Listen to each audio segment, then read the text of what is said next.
njagala baga nti byombi tusobola okuba nabyo nebikola just balancing kintu kyo tetugana bantu kola business naye nze kyesikkiriza kwe kutuwa ebbanga eggere kubanga tulabyeko abazimbye ne bakola ne business nga bali successful okusinga abo abasooka okukola business zokka. Omwana myaka 25 ayina emmotoka ye ayina ekibanja kye business etambula ayina edduuka lye ayina ebisolo byalunda ente n'embizi obulamu bukola ki butambula.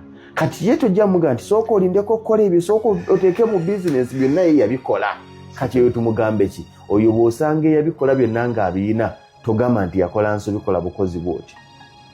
Ekkubo ly'obuwanguzi si kateebe nti weninyewo oba olinnya wenjije ekigere wokiza bw'otakiteekawo owedde. Nze nkubuulira omanyi bw'otambula obubi waliwo abagenda okusaatuuka era bawangule waliwo abagenda okugabattuka ate naye togabattuka nga bo ate gwe togabattuka ate waliwo abajja okugabattuka ate bagwe ensi eno byonna mutonzi waffe yakola ki